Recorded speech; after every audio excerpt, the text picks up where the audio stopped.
Philippe Spanghero, évidemment pour sa chronique. C'est mon pognon, rien à cirer. En fait, je vais retirer de l'argent. La thune. Amis, ouvrez vos cœurs, non n'ayez pas peur, l'argent ne fait pas le bonheur. Shut up and take my money. Celui chez qui l'argent fait le bonheur, Philippe Spanghero, qui a, d'ailleurs on s'excuse Philippe, qui attend depuis un quart d'heure, mais c'est vrai qu'il s'est passé beaucoup de choses Philippe, tu nous en veux pas. Je me régale, j'ai bu vos paroles, messieurs, et puis honnêtement, ce réveil des promus, C'est beau, hein. ce suspense en Pro D2, c'est magnifique. Ouais, le meilleur championnat du monde, Pro D2, mon amour, hein, on le dit toujours. Je crois que ce n'est pas usurpé. Le Pro D2. Allez, c'est reparti. Alors non, parce que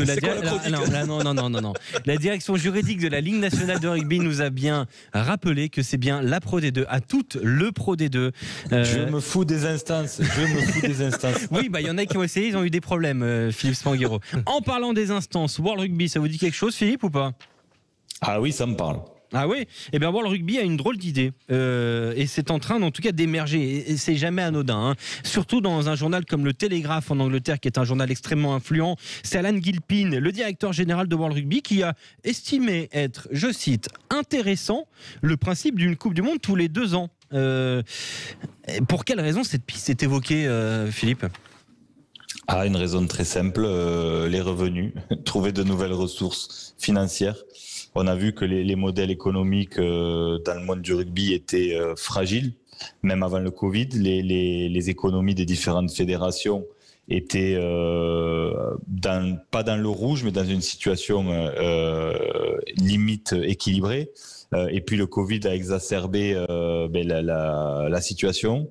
Les fédérations se sont retrouvées en grande difficulté. Chacune a fait son choix. Du côté du rugby du Nord, on a choisi le partenaire CVC pour ouvrir le capital de la société commerciale Destination et rentrer de l'argent frais pour passer cet orage Covid et avoir des ressources pour continuer de développer la pratique dans les différents pays concernés.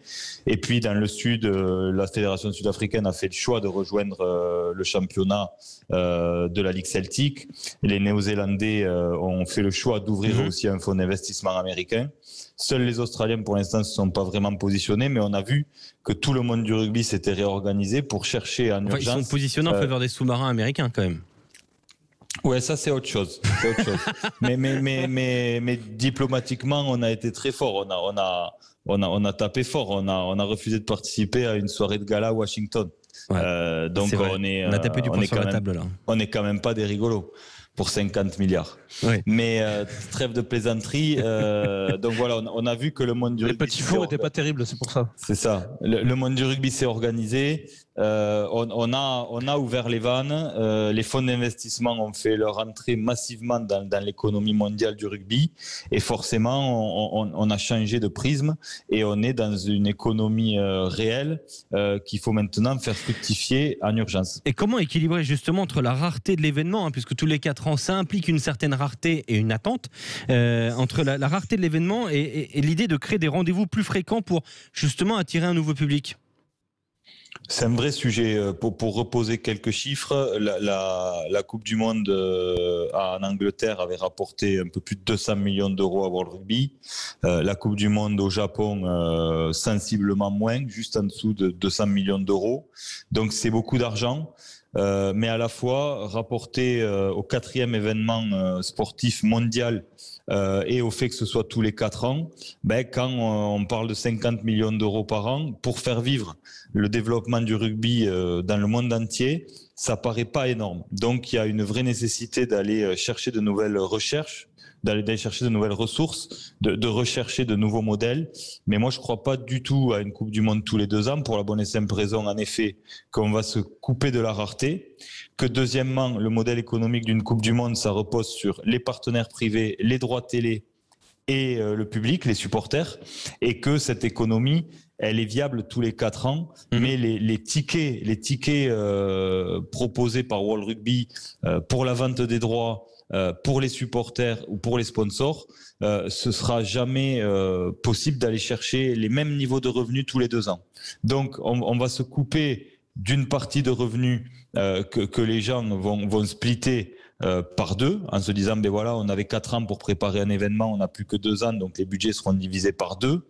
Et deuxièmement, en effet, on va se couper de l'intérêt sportif et de toute l'excitation que ça peut générer sur les territoires. Oui, on est d'accord que l'influence des fonds de l'investissement, elle est majeure, mais est-ce que ça a une chance d'aboutir, cette idée de Coupe du Monde tous les 2 ans ? Est-ce que tu penses que, pour l'instant, on est évidemment au terme, à l'étape d'idée, on va dire, mais est-ce que ça peut vraiment exister un jour ?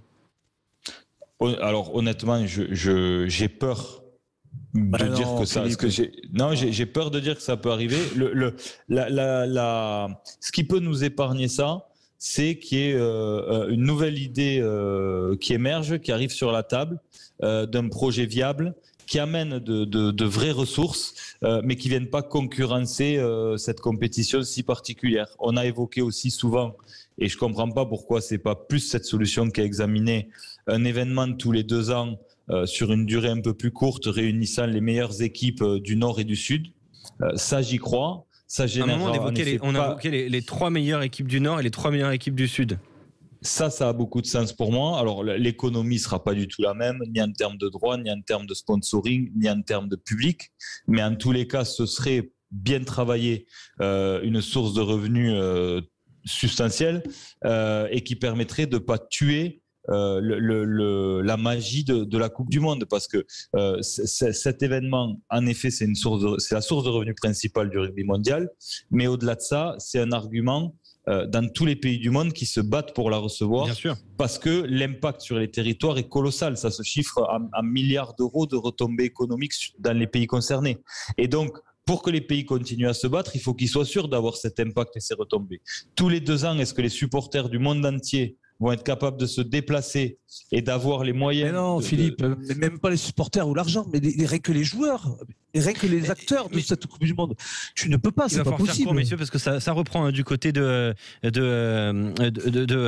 Bayonne. Juste le temps pour moi de vous dire qu'on a posé la question aux auditeurs Sud Radio, qui ont été d'ailleurs très largement mobilisés par cette interrogation. Êtes-vous favorable à une Coupe du Monde de rugby tous les 2 ans au lieu de 4 ? Vous dites non à 76,4%. Et je ne suis pas surpris.